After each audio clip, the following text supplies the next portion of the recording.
The New York Jets selected Missouri offensive tackle Armand Membou with the number 7 overall pick. We heard from him. He made a promise to Justin Fields. We'll talk about that. We also have clips from Darren Mucci and Aaron Glenn's press conference yesterday after the first round. A lot to break down. Boy Green Daily starts now as we preview day 2 of the 2025 NFL Draft. I'm going to lose my gosh darn bananas. Boy Green Daily starts now. Zoinks! Boy Green Daily, Boy Green Daily, Boy Green Daily. Let's go!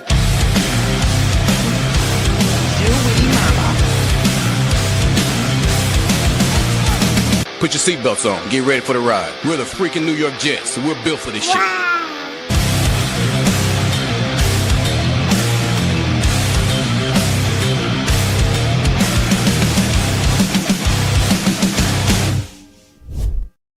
Hey, what's going on, everybody? I'm Paul Eston Jr., a.k.a. Boy Green. I'm the New York Jets digital reporter for Heavy.com. Welcome to Boy Green Daily, a daily New York Jets video show, also available wherever you get your podcast. Folks, I got like a 2-hour nap. The live draft stream ended sometime well after midnight. I stayed up to get the Armand Membou presser in, the Aaron Glenn, Darren Mucci presser in, write some articles, which, by the way, we have one in the YouTube description down below, baby. So, man, absolutely fun show last night. I just want to start off the top. Thank you, everybody, for tuning into that. It is so cool. It is so cool to be able to pull off a 4 to 5 hour live stream with so many awesome guests, and I couldn't have done it without you guys. So thank you so much. That was such a thrill.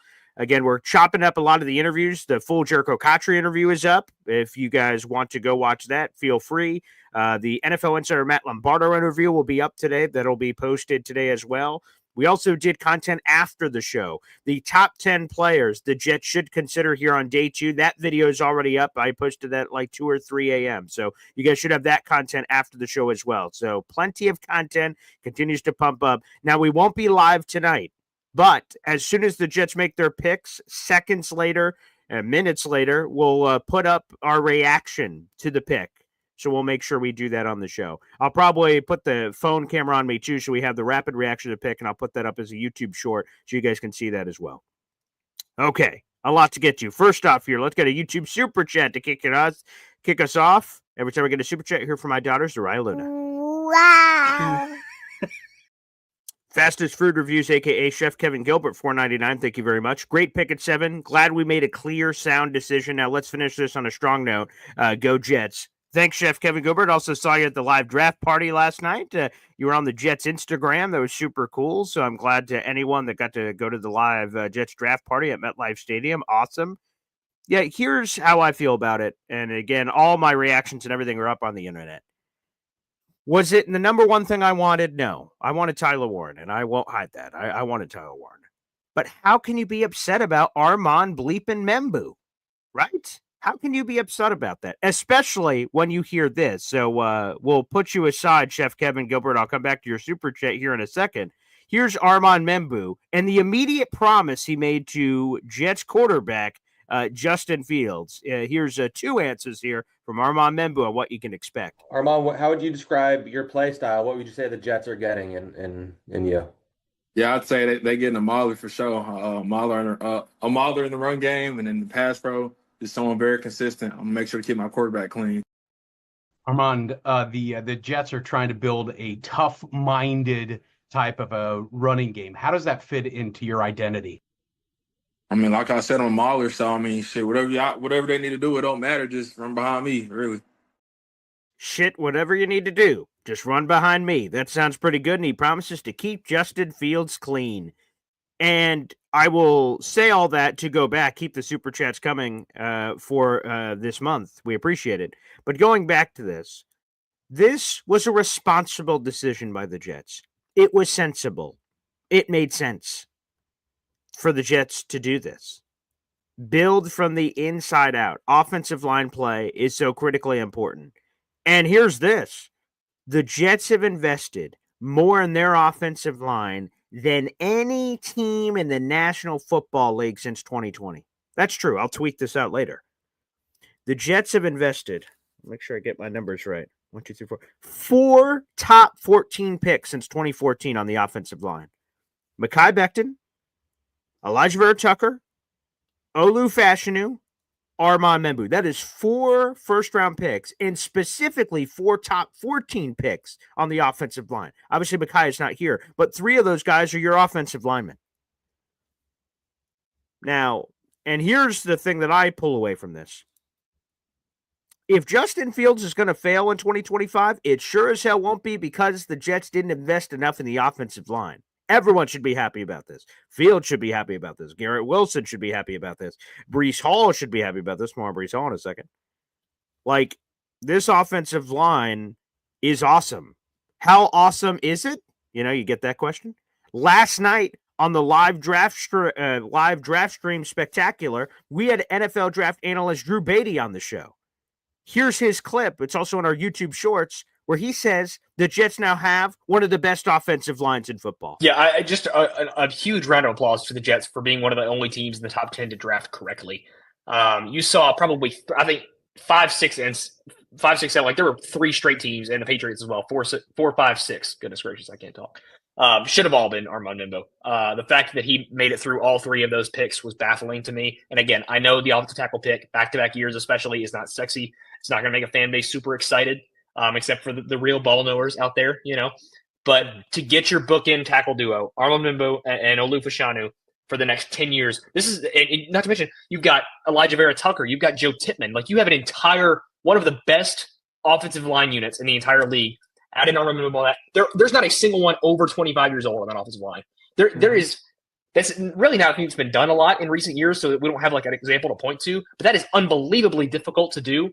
And you're going to see, again, not a thing we've seen, but the value in that, to have an offensive unit this strong and this young be together for this long is really invaluable in a league that is purely dictated by trench play. The Jets have really just top to bottom done correct process throughout this entire thing, and I'm like baffled that a front office was this smart, especially a brand new regime like this. But I'm just super impressed. I think the Jets killed it tonight. Drew, fired up for the New York Jets. What a impressive, review of the New York Jets draft. Danny says it here earlier. It was on Twitter. I had it here somewhere. There you go. Danny in real life on Twitter. Pats, Jets, and Dolphins all ate their vegetables last night. Solid, smart picks across the board. And let me just give you, one more here on your Buffalo Bills, Danny. Nailed it on my mock draft I released on the radio show where we did a top 15 and then what we think the Bills will do. Your boy Paul Esden Jr. said Maxwell Hurston, Kentucky corner to the Bills. So boom, no predictions. Spoiler alerts, baby. But no, overall, I thought Kenneth Grant was a little rich. To be honest, I thought that was a little high. The Patriots on Will Campbell, people think he's the best offensive lineman in the class. I sort of question the wingspan, but works for me on that. I love what the Jets were able to do. Again, I had other plans at that selection, but I could totally understand why the Jets ended up doing this. All right, we got another YouTube super chat coming up here on the program. Hey now, appreciate you. Let's do her. Okay. Wow. I'm not sure this denomination, but nonetheless, appreciate the massive super chat here. Thank you, the 185. I'll put that on the bingo card for this month's raffle, and we'll figure out the price on that at a different point, perhaps. But the question comment is, mark these words on Boy Green. The kid Milroe will change the face of the NFL. Peyton, posture, Breeze, accuracy, Vic, footwork, worldwide and wide Jets. Whoa, mama. Now, I'll tell you guys this. Again, I have in a separate video feed, the top 10 players the Jets should consider on day 2 here, the 2025 NFL draft. The Jets have picked 42 in the second round. They have picked 73 in the third round. Inside my top 10 is Jalen Milroe, the Alabama quarterback. I am intrigued by the Jalen Milroe lottery ticket. He is an elite runner. NFL Network insider Tom Pelissero said he spoke to people around the league who said Jalen Milroe is the best running quarterback that has ever come out of college in history. Better than Michael Vick, better than Lamar Jackson. That's what scouts and coaches and everything told Tom Pelissero, that he is an elite runner. the most elite we've ever seen. Obviously, he's still available here on day 2 for a reason. The passing is inconsistent.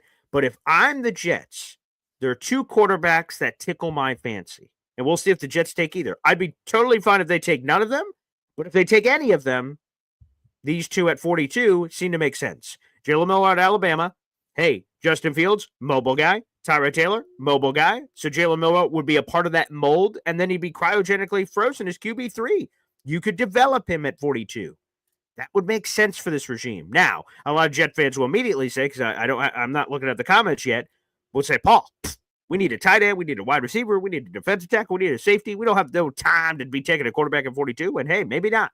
I just want to throw that out there. And then also, I'm a Shedeur Sanders fan. I know a lot of you are not out there in the comments section. Totally understand.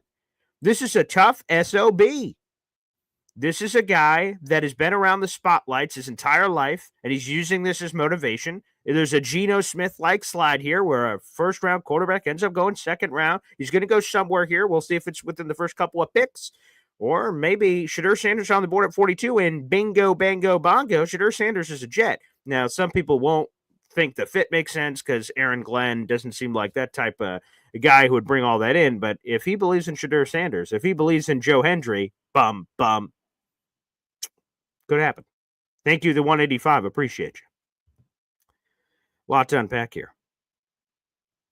Let's get some more comments here. All right, we got another super chat coming in, baby. Our guy Easy. Wow.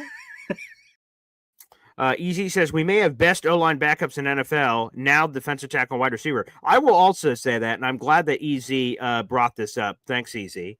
Not only, so sure, Drew Beatty says, draft analyst says, the Jets may have one of the best offensive line units in football. And awesome. I think they have top 10 potential.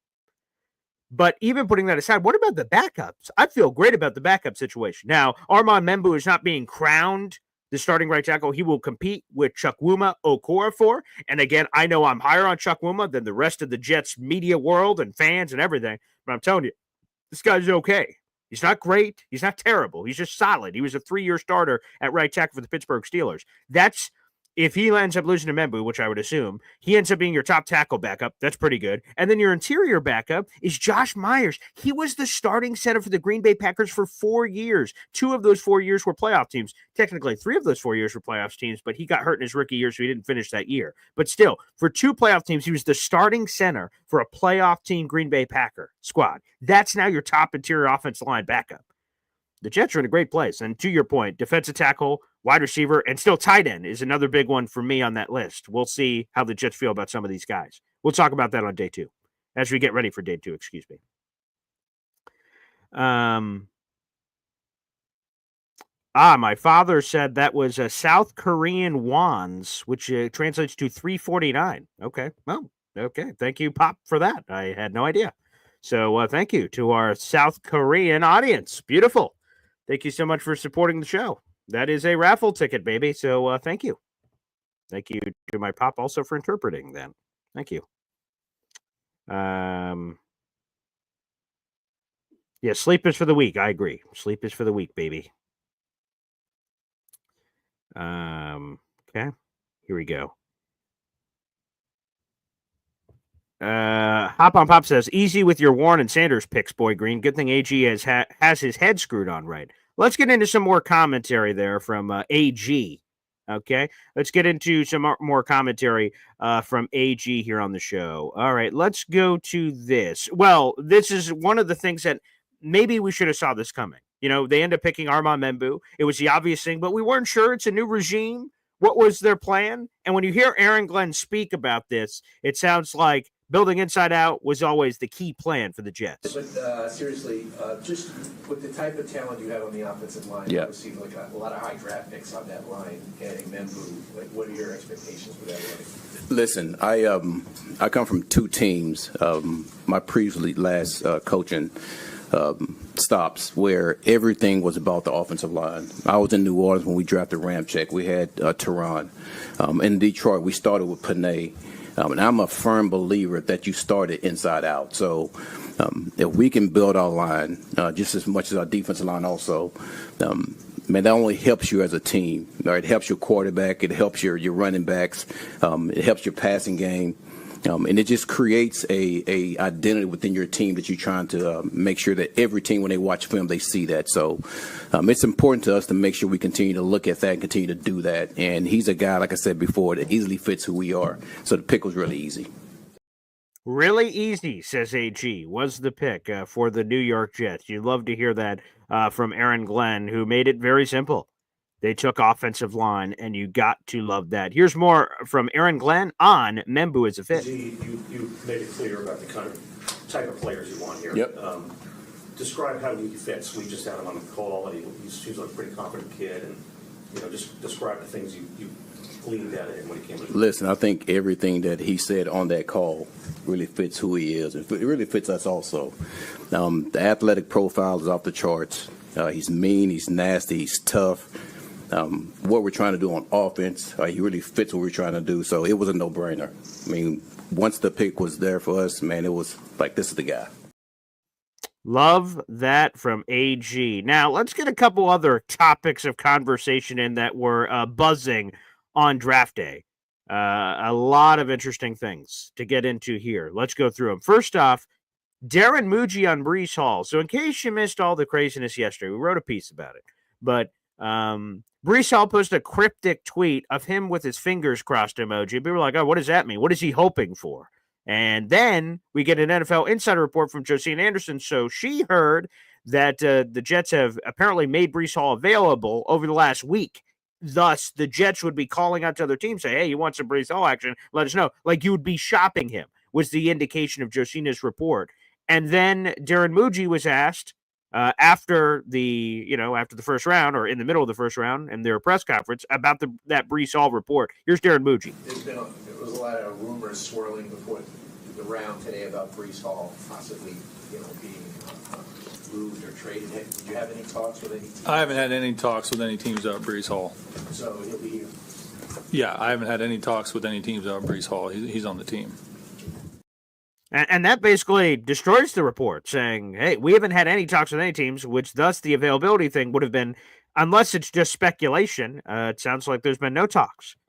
And so we'll see if the Jets take some running back high. Maybe that'll tell us how they feel about it. And I want to make sure I also got this one in. This was at the end of the presser. So Aaron Glenn was not available for the Jets pre-draft press conference. He was not available to the media. He obviously was available here. Aaron Glenn and Darren Muji were sitting next to each other taking questions. Aaron Glenn was asked to respond to Aaron Rodgers trashing the Jets and specifically AG.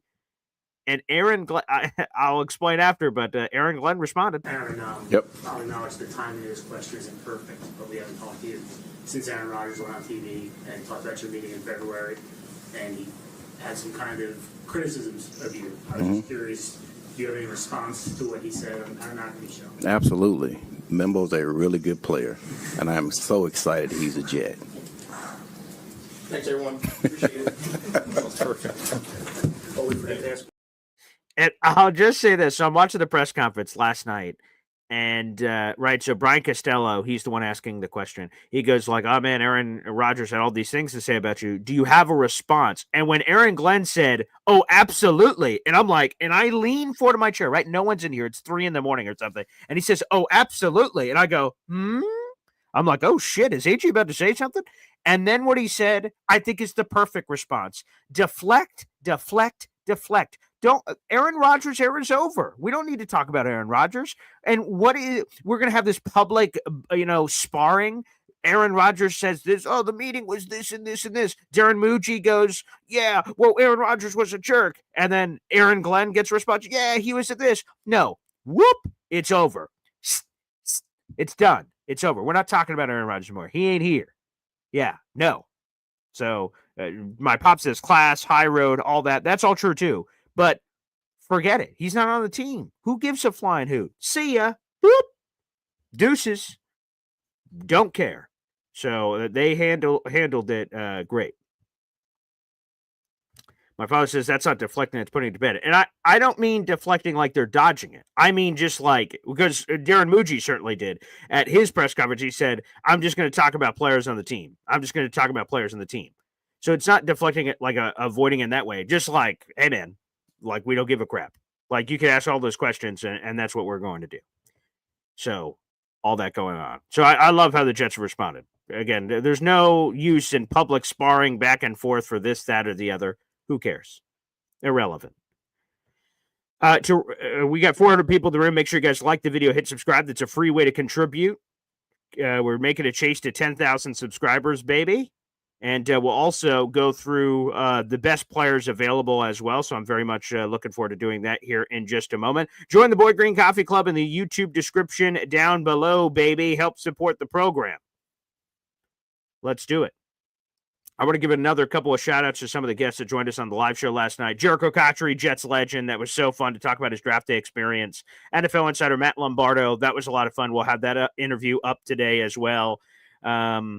Let me see. Drew Beatty was awesome. We'll put Drew up there too, for sure. And who else am I missing? Obviously, we had Woody and Pop that served as co-host, and they crossed over with each other, which was awesome. Shout out to Pop. He says, "Take the like button to Pound Town, baby. Damn straight." All right, let's answer some of these questions. We'll get into the best available left on here, and we'll go to town here. Let's see. Zoink Nation, who's my favorite player left on the board? Great question. Let's go to the BPA best player available. Who's my favorite? Well, let me make sure I get this right. Who's your favorite? Yeah, my favorite player left on the board. There's a lot of guys I like. I'll give you two, and they're both pass rushers. Mike Green out of Marshall. This guy's a freak. He had 17 sacks last year. Come on, Marshall thundering herd for our guy, Chad Pennington, for goodness sake. He's still available. Again, there was some alleged stuff off the field, which could have contributed to this draft day slide for Mike Green, but he's a freak. I would love the Jets to get on Mike Green potentially. Another pass rusher I love a lot, Donovan Ezeraku. He had 16 and a half sacks last year. Mike Green had 17 sacks. So both of these guys incredibly productive last year. I would add a pass rusher. Again, we have a lot of needs, defensive tackle and tight end and wide receiver and all these other things. But sometimes you just got to take BPA, and I think those are two of the best players on the board. So, yeah, Donovan Ezeraku out of Boston College, Mike Green out of Marshall, two really nasty pass rushers. They would be great, Joint Nation. They'd be great. Let's see here. Jared asking for the top defensive tackles available. Sure, let's go through that list. There was a nice run there at the end. A player you might want to circle. He was in my top 10 on my video form. Darius Alexander out of Toledo, 6'4", 305 pounds. Yeah, he's a really talented guy that you should consider on the big board for sure. Here's some other top defensive tackles. Shamar Turner out of Texas A&M. My pops had this in his mock draft a week plus ago. TJ Sanders out of South Carolina is on the board. Armar Norman Lott out of Tennessee. Alfred Collins, I love him out of Texas, but we'll see if he falls to 73. And Joshua Farmer out of Florida State. I'm a J.J. Pegues guy out of Ole Miss. There's Deion Walker out of Kentucky. I'm probably going deeper than necessary here for the early day 2 selections, but those are the top defensive tackles available. So, there's a few I like, but, like if Darius Alexander's picking 42, okay. I'm not sure how I feel about a lot of the others at 42. I like the value at other positions. Mitch Staff says, Jaramuji didn't say Hall wasn't available. He just said no one is calling, which, like I said, would sort of stop that report that teams were saying that he was made available. He wouldn't be made available if they haven't had conversation. So that's, like I said, sort of confusing there. But we'll see. Again, the real telltale truth will be the draft. If they take a running back at 42, well, that might say something.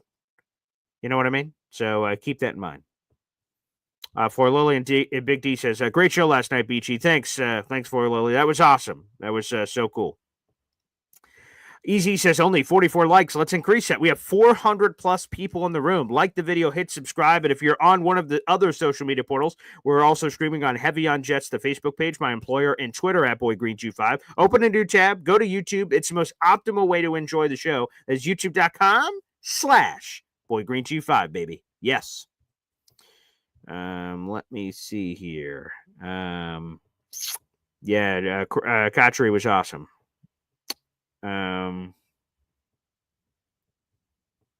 Let's see. So a lot of good choices on the board. I agree. We'll go through some of those in just a second. let's see. Mason Taylor is still available at tight end. Let me give you the tight ends that are available. Here are the best available. Shout out to ESPN. Elijah Arroyo, or as Batch likes to say, a Rutro out of Scooby-Doo, the tight end of Miami. Mason Taylor, LSU tight end, is available. Terrence Ferguson, the Oregon tight end. Gunnar Helm, Texas tight end, my dad's guy. Harold Fannin Jr. out of Bowling Green. A guy who hasn't got a lot of love, and take that for what you will. Mitchell Evans, Notre Dame has been tight end cranking out guys. And then pure blocker, I think the best blocking tight end in this draft, Jackson Hawes out of Georgia Tech. I don't know what he's going to give you as a receiver, but I'll throw him out there as well. And then Aronde Gadsden, my boy out of Syracuse. So there's a bunch of names still on the board, long story short, for Lily, for sure. Yeah. Let's go. Xavier Watts from Notre Dame. There you go. ND Jet says that. Xavier Watts, absolutely. That's a Drew Beatty guy for sure.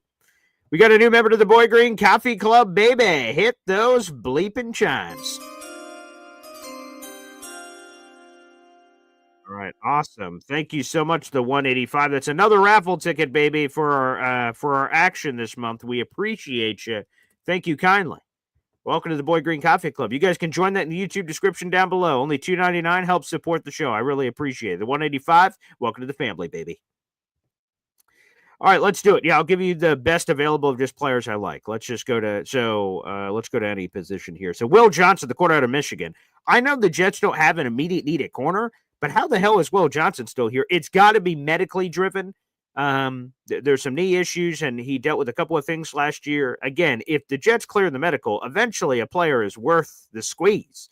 So he's highly intriguing to me. Aaron Glenn's a former corner. That could be tasty. Nick Emanwari at safety. He's Dane Brugler's number one safety in the beast. He's still available here. He's an absolute freak at 6'3", 6'4", 220 pounds. I mean, he was awesome. So safety could totally make sense. I mentioned Shadur Sanders as a possibility. I mentioned Jalen Milroe.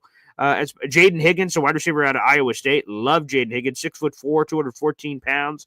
If you want a wide receiver for the Jets.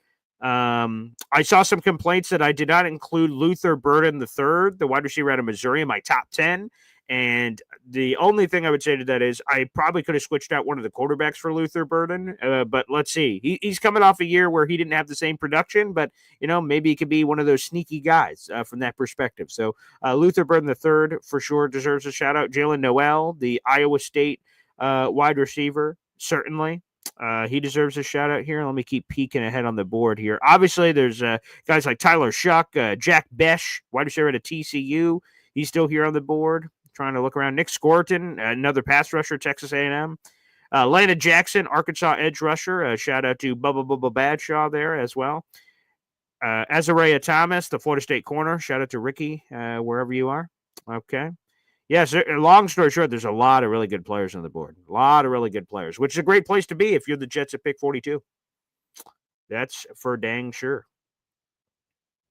Yeah, so we still have a lot of needs, but a lot of picks to make. Why don't we do this, everybody? Why don't we hit up the phone lines? If you'd like to call into the show, now is the time to do so. Again, at youtube.com/BoyGreen25. We have 500 people in the room. Like the video. Hit subscribe. Hep song next, and we'll be back after this. Boy Green Daily, Boy Green Daily, Boy Green Daily. Talking Jets football, man. Boy Green Daily, Boy Green Daily, Boy Green Daily. New York Jets Football Club. Offense, defense, special teams. Watch Jets football with Boy Green. J-E-T-S. Jets. Let's go. Welcome back to the show. A quick shout out. I see Gilbert Gonzalez just commented in on our top 10 video that's out there on YouTube, and he said, Boy Green should be the 42nd overall pick.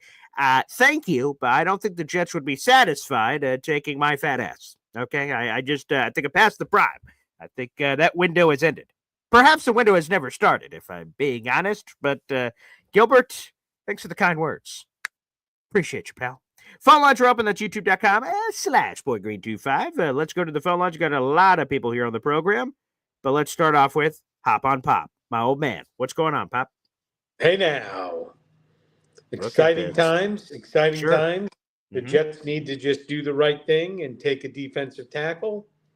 with Okay. pick number 42. So Tight who's ends are the gonna who's be the name? available. Say that one more time. I said tight end is going to be available much later. Okay. Let me go So back to that's defensive tackle real quick for you, and you can tell me the name. We might have done this on the show last night, but let's do it again. Here are the top defensive tackles according to Mel Kiper of ESPN that are still available on the board. Darius Alexander out of Toledo, Shamar Turner out of Texas A&M, TJ Sanders out of South Carolina, Omar Norman Lott out of Tennessee, Alfred Collins out of Texas, Joshua Farmer out of Florida State, and again, I'll just go down I haven't been mentioning this guy, Ty Robinson out of Nebraska, J.J. Pegues, Ole Miss, Deion Walker out of Kentucky. That's like around the top 10.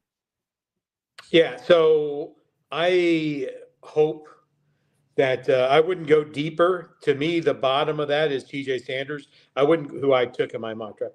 I wouldn't go deeper than that. Beyond that, I would go to a different position of need. But I'd be happy with Darius Alexander, Shamar Turner, or TJ Sanders. Those three at 42 is the right pick. If none of those are available, I go fishing in another pond. And probably I wouldn't go to tight end either, just for the record, at that position, based on who I think is going to be available. Yeah, so I would dip my toe in the wide receiver waters. But yeah, I would start at defensive tackle. I know tight end's a need, but I think the need can still be filled in the third or fourth round. And Armand is super underrated. I said it in the chat. I had to put Windex on my eyes to make sure I wasn't misreading it. But it's crazy. He has a 48 ranking. Yeah, and specifically, so this is ESPN, so take that for what you will. Aranda Getson is the 13th ranked tight end that's available, not 13th overall tight end. He's 13th even after the Colston, Loveland, and Tyler Warren already went. So that means he was the 15th ranked tight end. Like, damn, the disrespect is for real on Aranda Getson. And the good news is there's 4 wide receivers I think will be available at 42. If we skip tight ends, all right. The 3 defensive tackles are not available that I talked about. I would go Jaden Higgins, Trey Harris, Luther Burden III, which is an interesting name, and I'd go Jalen Noel, who I think I did draft. But anyways, those 4. So there's going to be, between the defensive tackles, 4 wide receivers, we're going to get a quality value of 42. It seems like it, again, because the same thing, like, right? The Jets pick at 7, only 6 players can go in any combination. And by the way, I want to give a couple of massive salutes, non-Jets related. The Cleveland Browns killed last night's draft. I mean, come on, man. And I love Travis Hunter. But dropping from 2 to 5, getting Mason Graham, who I thought was one of the blue chip players in this draft. You picked up an extra second, which we're going to see come into play here, obviously, on day 2, a future first. And again, goes back to Check's notes. You got Mason bleeping Graham next to Myles Garrett. Cleveland friggin' killed the draft last night. They killed the draft. And, I don't know.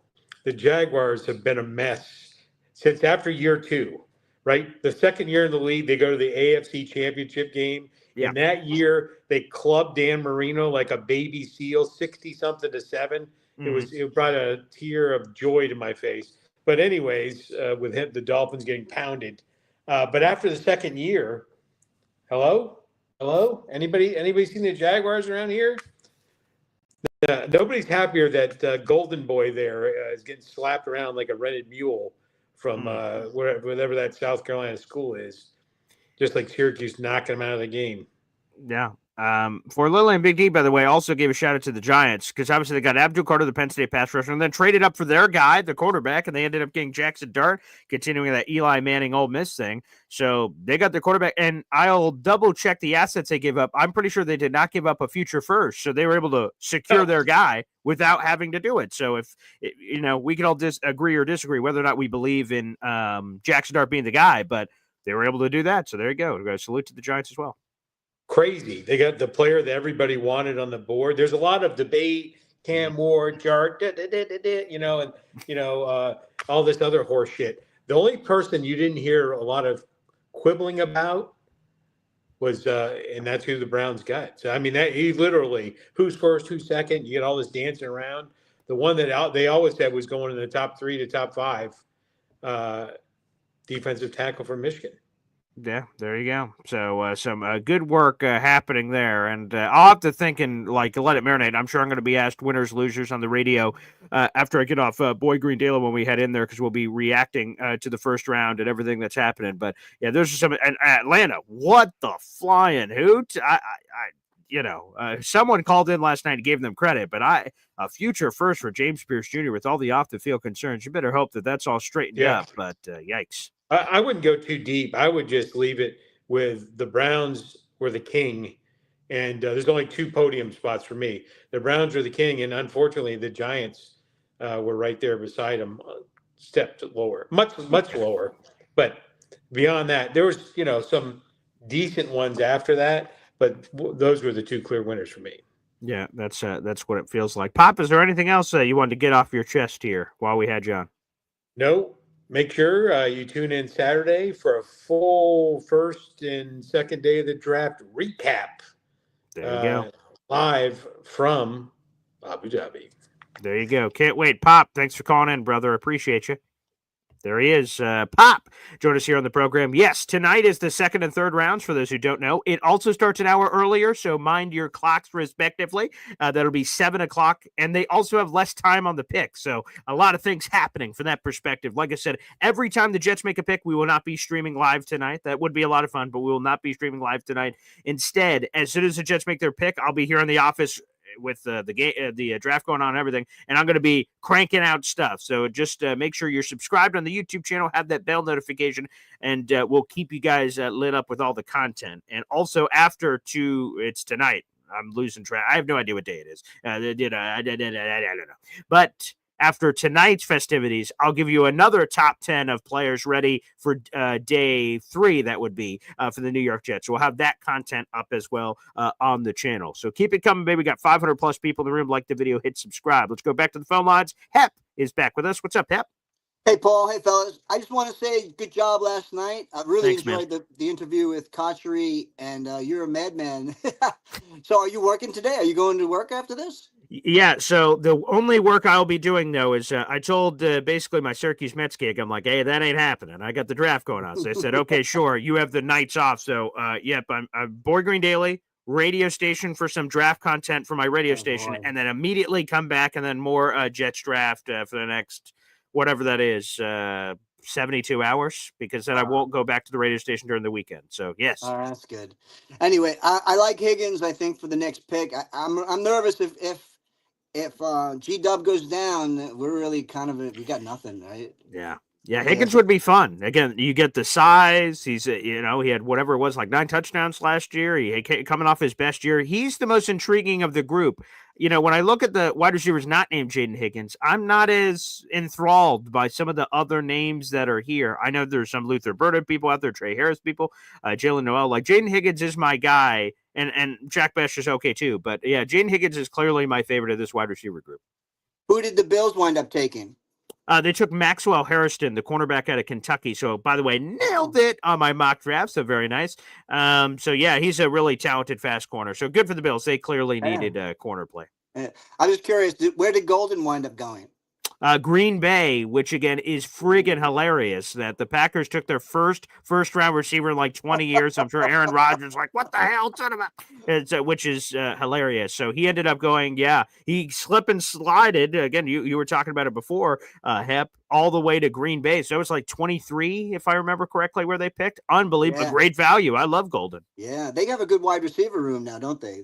100%. You had all those guys already, like Christian Watson, and I always mix up all the mid-round kid names as well. But yeah, and then now you have Golden. Like, geez, Alou, they're cooking. Yeah, really. All right, thanks, guys. I'm rooting for a good draft. I'm happy with what we have. I mean, it's not a big splash, but you know what? Having a nice offensive line, and we're gonna run this whole year. So that's it, baby. We're gonna do it. Peace I love it. Thanks for the call, Hep. That's what I say. Like, you can be like, that wasn't... Your reaction as a Jets fan can be whatever you want. I would say you're a Jets fan. But mine is this. I wanted a pass catcher, but how can you go, geez, we have too many offensive linemen now that are great. This sucks. Like, come on. That's not real. So it can only be good. It helps in pass protection, helps in run blocking. So Breece Hall's happy. Justin Fields happy. All these guys are healthy. But now the pressure's on Taramucci. Find some gosh darn pass catchers, man. Again, personally, my father said he would skip tight end at 42. I like Elijah Arroyo as long as again, you feel good about the medicals. He's an explosive playmaker, 6'5", 250 pounds. He's probably the guy I've circled for 42 at this current moment. But the good news is there's a lot of options, a lot of optionality from that perspective. Again, 500 people. Make sure you guys like the video. Hit subscribe, baby, here on the program. A lot of callers here on the show. Let's get to everybody. Up next, we got Ted, baby, NY Jets FL. Paul, good morning from the streets of New York. I was at the Jake Asman party last night. Oh, nice. How was it? Yeah, it was great. Even an added benefit was, Nate in the chat, his parents have a apartment here that was empty. So he graciously granted me his the couch there. And it was just a place to crash, which was great. If it gets too loud, you can hang up on me. That Membo pick was brilliant. I mean, no matter how you slice it, it's basically the right move. There was no Genti, there was no player, and the tight end was obviously slightly overrated, being like Loveland. I thought the most fascinating thing was Loveland was taken before Warren. I mean, really interesting. Kenneth Grant went 13th. I wow, was going to be. Of course, we're going to see his ass twice a year, which I'm not a fan of. I know he's gonna wreck. I know he's gonna wreck games because that was my guy. But yeah. So just wanted to check in. There's no way. Who do you want tonight? Who or what do you want tonight? I would like to get a defensive player on next to Quinnen. That would be my. I hope we don't fish for a quarterback or something silly at this point. or a linebacker or a corner. I mean, we gotta add some pieces there. Got to add some pieces. But I'll catch you on your next, Paul. Your next road trip. I definitely will catch you on that one, wherever that'll be. Maybe at a game. I'll be there for that one. Awesome, so, Ted. Can't wait. Thanks, bro. Thanks, brother, and thanks for calling in from New York City. So yes, folks. So stay tuned to that. For those who already know, awesome. For those who don't. The next big tentpole event after the draft is over is, of course, the schedule release, which I believe is going to be May 12th, May 13th. The NFL schedule date's already out to the NFL insiders. They all know the date, but it will be that second week of May. We'll find out the schedule, and when we find out who the Jets are, let me rephrase it. We all know who the Jets are playing. We just don't know when they're playing. So once we get all those games lined up, I'm going to pick a couple, allow you guys to vote in the Discord. So again, that's another perk, of being in the Boy Green Coffee Club. You guys can help us vote on which game is going to be the Boy Green tailgate. We're going to pick a Jets game. We're going to tailgate before it. Chef Kevin Gilbert's going to be catering it. I'm going to work on those details with Chef Kevin Gilbert soon. We'll do a ticket package, hotel package, all that stuff to try to make it easier for all you guys to come. So if you want to meet up, this Boy Green Coffee Club meetup, and you're interested in that, it's going to be terrific. So hopefully you guys can make it to that one. I can't wait to do it. So fingers crossed, and stay tuned. We'll also make it available, obviously, here on Boy Green Daily. Jared B. just dropped the Discord link. If you are a member of the Boy Green Coffee Club and you're not taking advantage of it, feel free. It's right here. Chink, chink, chink. Feel free to join the Discord, baby. We'll be having those conversations on the program. All righty, let's go back to the phone lines here. Up next, we've got a cup of Philly noodles. What's up, pal? Hey, what's going on, bro? And by the way, I guess I missed it. Shout out to Hop on Pop and a few others who mentioned it. May 14th is the date. So there you go, May 14th. So we'll be knowing in a couple of weeks here. All calendars ready for that date. It was like such a stupid thing. They brought like both of the women on the stage are like, and we're going to release it. Just say it. Let's get it over. Oh, is that so? I was on mute. So is that how they announced it? Yeah, it was really corny. Well, all yeah. Right. Yeah, so long time no see, right? Yeah, that's last right. Night. I was like, oh my God, this guy's still on. Get out of here. Yeah, like 3 or 4 hours ago. Yeah, right. Yeah, it was awesome. Yeah, 1000%. Yeah, I think Moogie, like we mentioned last night, playing it tight to the chest, that was just amazing. I think they dropped their nuts on the microphones last night. On the Roger stuff. Yeah, they just dropped their nuts on the table. They're like, those are our balls. Just look at them. We'll be back. You know? Which is good, right? Like, just cut it off. Yeah, I mean, if you're going to pull your balls out, you do it right in the press conference during this. Like, don't even bother me in a season. You're going to get the same results. So, I mean, looking at what's available, I'm on NFL Draft Tracker. on NFL.com. Yep. I would love a run for D tackles and running backs to occur, which I feel like might happen real quick. Yeah. Leaving us with an opportunity at either Higgins, Arroyo. Mason Taylor is probably going to go third round. I don't think that no one's going to select him second here, but And probably Arroyo's let me gonna get go. the draft here so I could see who's up. all the order here. Let me get the second round here so I see here we go. All right, so we've got Cleveland. Okay, so we got Cleveland twice. We've got Houston. We got Tennessee. We got Vegas. We got New England. We've got Bears twice and Saints. The other thing that you mentioned that's I imagine is going to happen is quarterback.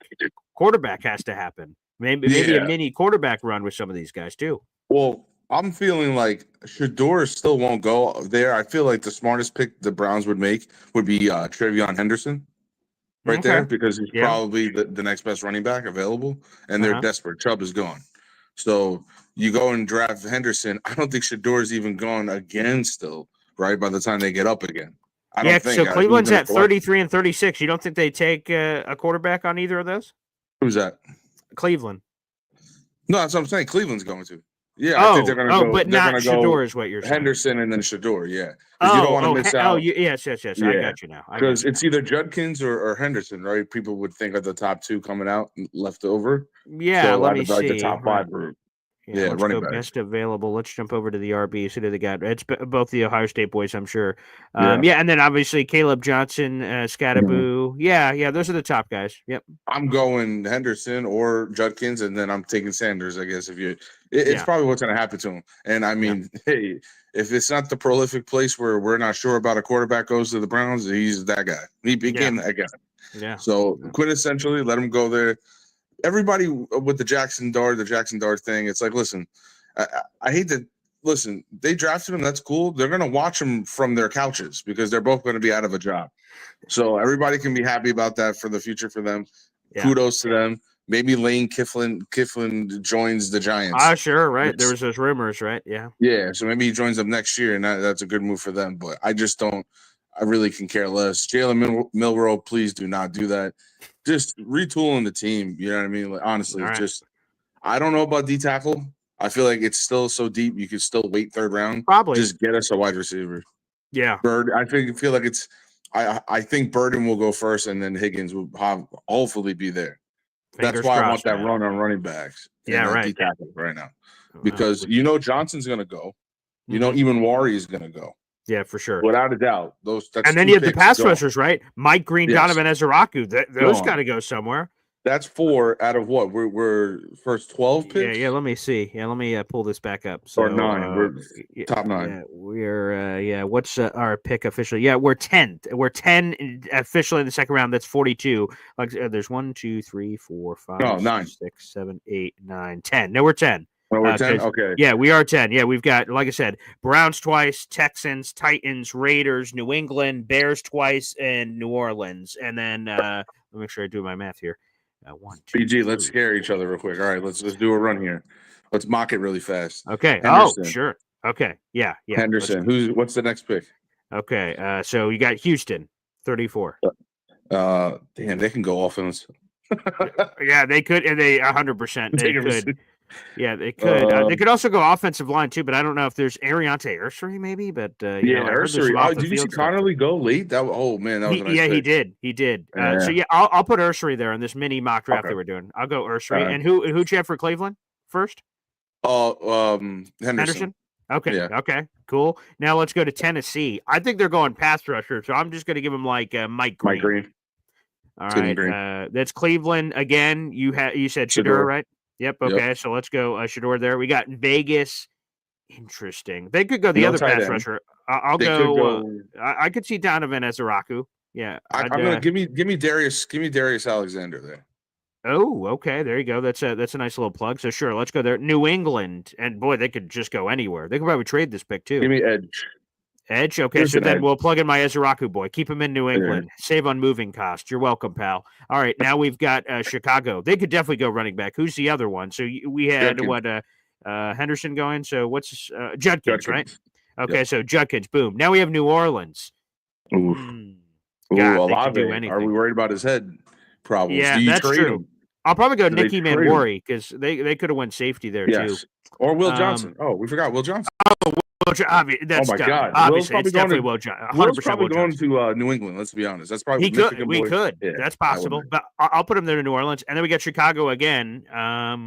Even Warwick. Who cares? Put it. Yeah, sure. There you go. And then we're on the clock. So bing, boom, bam. Higgins, Arroyo. See? See? Oh, okay. It can happen. We're safe. That's We'll it, agree Philly we're Noodles.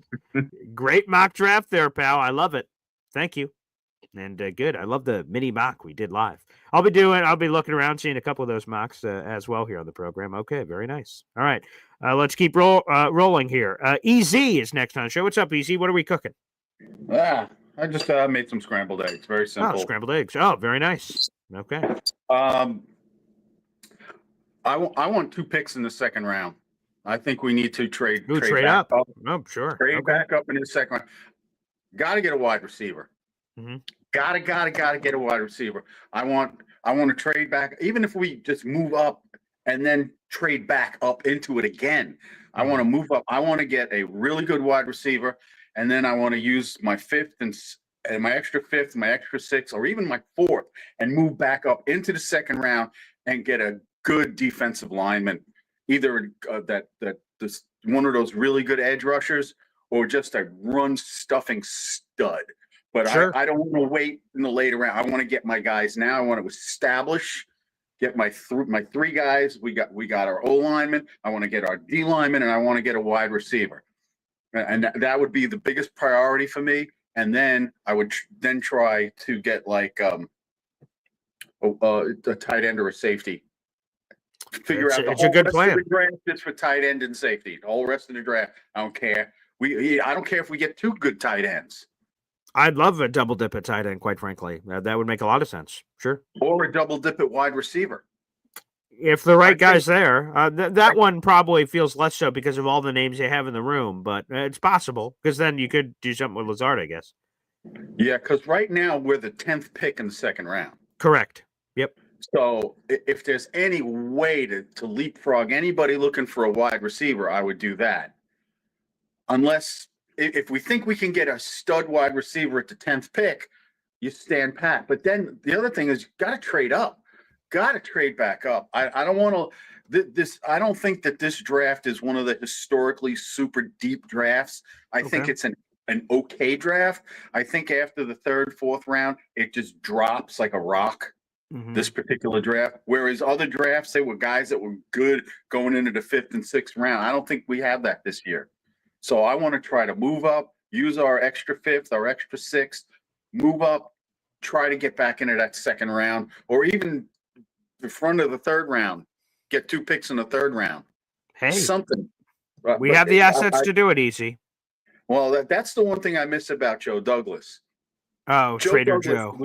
He made shit like that happen all the time. Sure. He was the one thing I could say about Joe D, he was a master at trades. He really was. I mean, some the guys didn't work, but the trade with Denzel Mims, where he traded back and we still got Mims. Yeah, right. There was the 48 to 59 flip, right? They had 48th overall, dropped out of 59. And a lot of us were like, oh boy, receivers are going to go. And they did. Van Jefferson went in that range.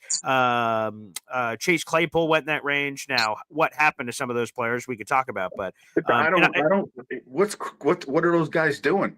Have you even heard about those guys? Van's fine, but no, Chase Claypool obviously has been a disaster. The other thing I will say, though, right, because you say you miss it with Joe D, let's see. Obviously, we only have 1 pick in the books for Muji, so we don't really know what his MO is. So there's more time to figure out if he's a big trader or not a big trader, or whatever's going to happen. He will write his own destiny here. The thing that worries me a little bit is sometimes these younger GMs, they get pushed around by the guys that are in there and they don't want to work with them or something. I don't know.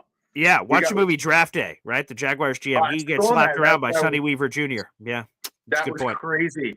Yeah, I'm not going to spoiler alert it, but that of course what he did on that first day. I mean, the owner wanted to murder him. It was so funny. Yeah, it was. That was great. That was great. Easy. I appreciate it. Also, I appreciate you not willing to spoil a movie from 11 years ago. Salute to you, Easy, on the movie Draft Day and Sonny Weaver Jr. But good stuff there. Love it. Again, we got 600 people in the room. Like the video, hit subscribe. Good thoughts there from Easy. Be aggressive, trade up. There's nothing wrong with that.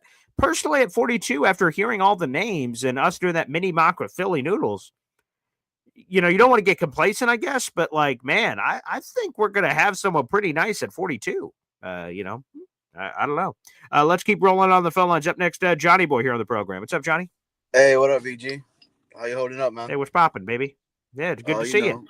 Dropping the kids off. Feel like I haven't seen you since a couple hours ago. I know, it's been too damn long. Dude, I'm so exhausted, man. I don't know how you're going to do it, bro. I'm on the same boat. Have a good day, kiddo. My daughter's mad happy with the pick. Yeah. Wifey's good, happy good. with the pick. I think we got better, man, last night. Mm-hmm. Just that line's gonna be solid. But anyways, going back now to where we're at. Yep. Dude, that Green pick, if it's there. Mike Green. Oh my gosh, that'd be awesome. It's a conversation to be talked about. I think the move would be Higgins, if I'm gonna be very honest. I think they should go. Yes, I agree. Yep. Right, but I don't know if he'll be there. That's the other thing. But I think the 3 picks for me at 42, if we stay there, I think Green, Higgins, and Alexander, right? Like those are a good 3. I like those 3. I'd throw in Donovan Ezaraku, another pass rusher to BC, but no, I mean the group you have is awesome. All of those guys, Nicky Manwari, I'd throw in that group. Will Johnson, I'd throw in that group. But there's a lot, and then Elijah Arroyo or whoever your favorite tight end is would be in that group. There's a lot of good names, man. So let me ask you this, right? I know with the tight end conversation that's been talked about and everything. I mean, the Warren stuff is already done. It is what it is. Yep. I'm glad we didn't do that. I'm happy where we're at. Do you think that we need to get a tight end in the second round? Could we continue to keep waiting and keep filling other holes of it? So, deep and get a real traditional type of tight end? Because if we're going to be blocking like we're thinking we're going to be for the running game, wouldn't you want somebody like that? Are we that out on the tight ends that we have? Wanted to get your thoughts on that, BG. Yeah, I appreciate it, and thanks for the call, Johnny. A couple of things here. If you want the blocking tight end, again, my advocacy will be for Jackson Hawes. Dane Brugler had him as a 5th or 6th round pick, best blocking tight end in this draft. If you want something, I'd double dip a tight end personally. Give me like a Jackson Hawes or something, and then whoever your other flavor is. Now, you could wait forever on Armand Gadsden, apparently, according to the rankings. I guess every team has their own board. You can wait on tight end. It also depends on how you feel about Elijah Arroyo. He is the most explosive tight end left in this draft. You look at all the numbers. Let me see if they had it in his profile here real quick. I know they had it on Dane Brugler. I don't have it immediately in front of me. But like 20-plus yard catches, he led college football or something last year. Like he was insanely explosive. But it's all on the medical. How do you feel about him? That'll be the question. So Johnny asked, could you wait a tight end? Of course you could wait. There's a cajillion tight ends on this board of Terrence Ferguson, Gunnar Helm, Armand Gadsden, Mason Taylor, all these cats. So of course you could wait, which is my father's argument of not taking it at 42. But let's see. Again, I'd probably be leaning on that Jaden Higgins, probably. I mean, that'd be one of the top things I'd be thinking about. But there's a lot of, I love the pass rushers, Nicky Manwari. There's a lot of choices here. Let's go back to the phone lines. You got Ricky New York live here on the show. What's up, Ricky? Hey, what's up, Paul? I'm not concerned with who won the draft because you know how that goes. We've won the draft a bunch of times, and that That's a doesn't good point. always translate. Touche. However, man, this is killing me with some of these things because the thing about the rankings is if you look at PFF's rankings versus ESPN, they're all different. Yeah, for sure. Yep. And that's like when I was an artist, my boss used to always say, you could ask 10 artists to design you the same exact thing, and you're going to get 10 completely different versions. So it all depends what you're looking for. Sure. As far as the best remaining guys at each position, I feel that we need to go a little bit deeper than just that because like specifically with defensive tackles, but it applies to other positions as well because some receivers are only slot guys, some corners are only slot guys. Right. There's extra layers there, right? Yeah, you wouldn't want to go into a car lot and say, hey, what's your best 3 cars for the money? Because what do you want? You want a sports car? Do you want a monster truck? Do you want a grocery getter? Right. I mean, there's all different flavors. And some of these defensive tackles are like pass rush guys from the inside, but they're worthless versus the run. And we need a run stuffer. Alfred Collins, baby. Yeah, I was super bummed when Tyleek went last night. Oh my God, me too. Me too. I was super bummed. I'm like, come on. That was like my dream pick for the second round. However, to Detroit of all places too, right? So it shows you that mentality, right? You know. I know. Well, you know what? They're still following the Glenn blueprint. It looks like, even though he's gone. Yeah. But I'll tell you what. For anybody that wants to go deeper on some of the prospects, I'll tell you what. When it comes to evaluating the wide receivers, watch Steve Smith Sr.'s videos. Like, and he's been right on receivers the last few years in a row. Like, that guy knows how to pick a receiver. Yeah. And listening to his breakdowns on Higgins specifically, he's like, he's not the fastest guy, whatever. He was like, but he just makes plays. And his pro comp for Higgins was Mike Evans. Damn. And like, and the guy, who was it? Is it James Palmer? I think that does the show with him or whatever. He's like, yes, James Palmer. Yep.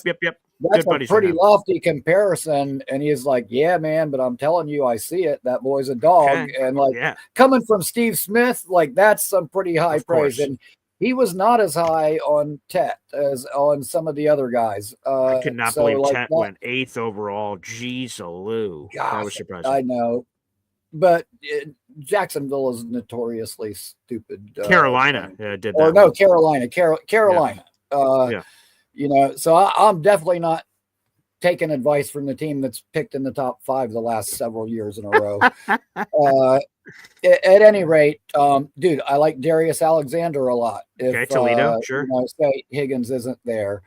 But you know what? And you know me, like I was not a proponent of taking an offensive tackle at 7. Right. Yes, right. But I honestly have to say, after watching the first round and watching how it unfolded, that I think we made the right decision because, dude, the tackles flew off. And 100%. Now we're heading into the second round, and the only guys you might want to draft are probably Ursary and Ozzie, and they're both sitting right there. Yeah.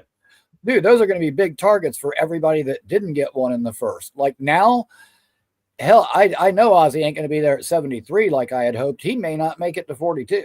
Like, so I think we made the right decision there. The other thing is defensive tackle. Like, I mean, I would love to take Higgins there, but I'm kind of a little bit worried because, like, you know, a few more defensive tackles go. We had 5 defensive tackles go in the first round. 5. Wow. Well, and I just double checked. We had 8 offensive linemen go in the first round. 8. Yeah. I mean, like look those at were these ones names. at positions that I did not expect. Right. Will Campbell, LSU, went 4th overall. Obviously, Armand Membou went 7th overall to the New York Jets. Calvin Banks Jr. at Texas went 9th overall. Tyler Booker, that surprised me. He went 12th overall to the Dallas Cowboys. He was on that list. Gray Zabel, North Dakota State. He went 18th overall to the Seattle Seahawks. You got another guard, Donovan Jackson. He went to the Ohio State Buckeyes. He did go to Ohio State, but he went to Minnesota there as well. And then you had the other 2 at the end. Josh Connolly Jr. went to Washington, and then you had Josh Simmons to Kansas City. I mean, holy friggin' crap. You're right. If they would have skipped, maybe they get held up. And they're like, ah, shit. Ozzie at 42, and then, you know, geez. Yeah. So, you know, and I think that's part of the thing with Glenn having so many different connections around the league that may have really helped us out with that, because maybe he saw which way the wind was blowing. But yeah, I think we made the right decision. Dude, my 2 favorite picks of the whole draft turned out to both be offensive linemen. The one we took, because now I don't think we would get one later. Yep. And the one the Patriots took. Give me the guy with the little baby arms trying to block Jermaine and Will McDonald. Awesome. Love it. Thank you, New England.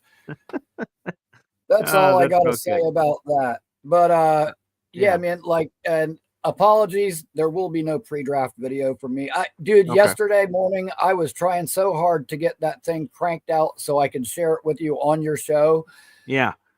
Did the whole thing, one take, without a flaw, I thought, and then went to listen back, and it seemed at first it seemed like an internet problem.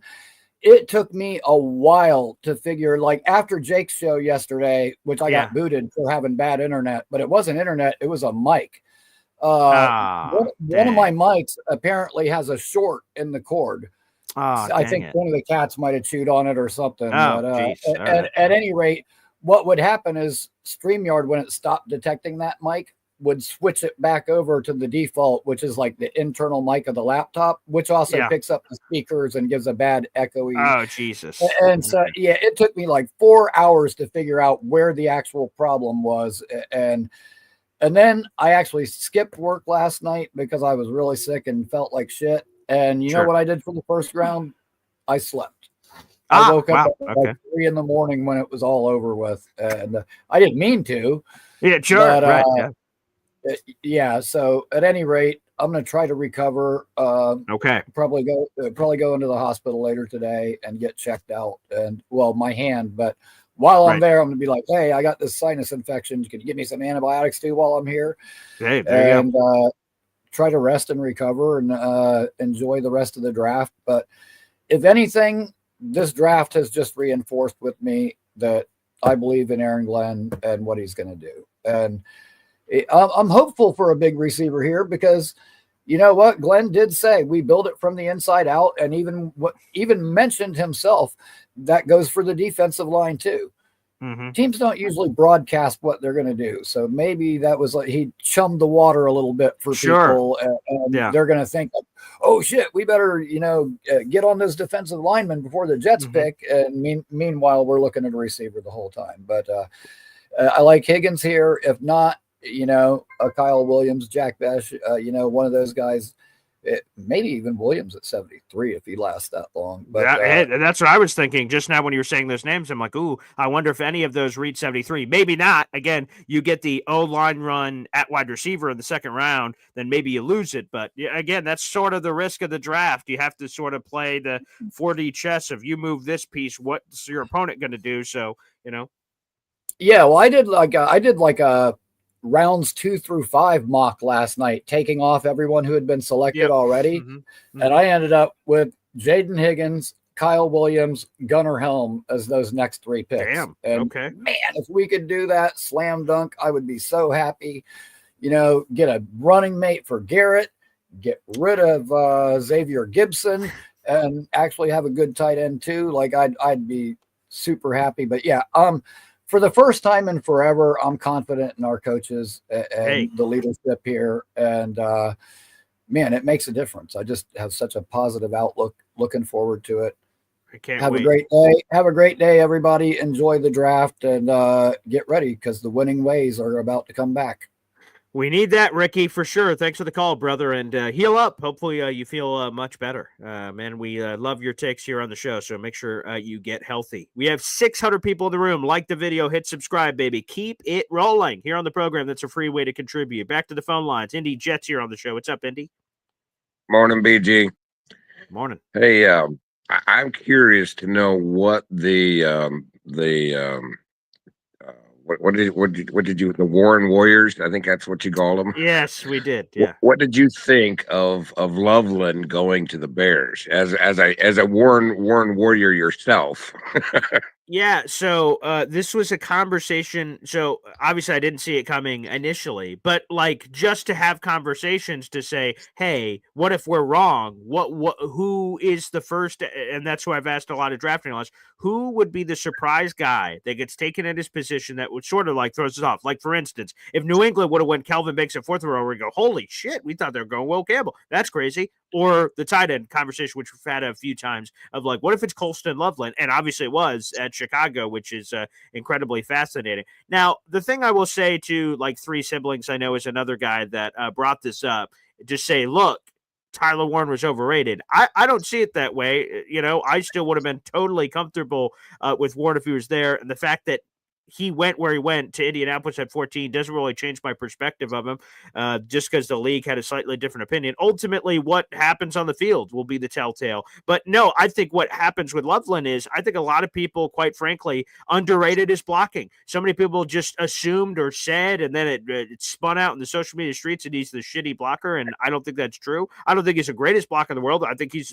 good. He's fine. He's solid in that department. And then you're like, okay, if he's solid there, what's the receiving game-changing from him versus Tyler Warren? And I think that's why Chicago took him. So, that was a surprise, though, sure. I don't think that was near the shock though that Tech going, to Carolina. Oh my God. Because again, everyone had just permanent marker Jalen Walker. So again, out of all the I'm going to go back and look at some of the crazy picks and see what my reactions were. But I remember I went like, what the bleep? Like, holy shit! Yeah, and I think that where I was at watching the draft, literally the entire room was, you could hear a pin drop. Everybody just had this confused look, like maybe there was a typo. yeah, right. So someone handed the wrong card or something. Yeah, oh shit, wrong card. Me. Yeah. Oh, sorry, my B. Sorry, someone take the hat away from Tedero McMillan there. Yeah, I didn't have wide receiver at all for Carolina at 8. So again, goes to show you how crazy the draft could be. Are we going to stay on the offensive side, or are we transitioning to some defensive players today? It would make sense for AG to go like, all right, I gave you guys one yesterday. Now it's my turn. Although he loves offensive line play, it would totally make sense to go defense, especially with the guys on the friggin' board. To me, I would be, while Jaden Higgins, I agree, that makes a lot of sense for all the reasons we've said. I'd be super tempted if one of the top pass rushers are there. Again, the two that stand out are Mike Green and Marshall, who had 17 sacks last year, and Donovan Ezra, who had 16 and a half sacks last year. I could see AG going, hey, we talked about trench warfare, right? Ricky said it could be a smokescreen, but maybe it's just real. Hey, man, we're going to be building up, and that's the pick. So there's a lot of really good players available. My gut would say edge rusher at this point, but shit, I mean, you could go tight end, you could go wide receiver, you could go defensive tackle. There's a lot of places you could go. Yeah, I think that first pick is going to define, or the first pick in the second round is going to define who AG is. Yes. If he wants to go defense, then he's going to focus on it. But if he goes offense again, then I think that's going to define exactly what he's looking for. Even if the best defensive player is there, and if he's still, even if it goes tight end, you're going to see that. That's the AG that we're going to get. He's going to focus on. Well, your theory would be right then, Indy, because remember, we've talked about, you've been pounding this table. Yeah. I don't know how many other people have been on your train, but if he just goes, fuck this, I'm going offense, give me Jaden Higgins, let's say at 42, 73 goes, shit, whoever the best tight end is. And then everyone just goes like, oh, wow, look at Aaron Glenn. He's not defensive coach, he's offensive coach. It goes back to the point. He listened to the Armand Membou shit yesterday. I didn't play this clip, but he had a clip on there where he said, I'm so freaking excited to get my hands on Armand Membou. He's already here, but I'm going to take him to here. And he's just like so hungry as a coach to get his hands on it. Yeah. I think it's the same thing for defense. He's like, hey, you guys are all saying this, or that about these players. I can take them from here to here, and I don't need to take them early again, which has been a big theme of yours for the last couple of months. Yeah, so it'll just be, if he goes defense, nobody's going to question it because he's right. But if he goes offense, then that this, okay, hey, we're going to put the chip players on offense, and then give me these lower tier defensive players, and I'll prove to you I'll make them great. You watch me. Yeah, right. Yeah. So either way, to your point. Yeah. Yeah.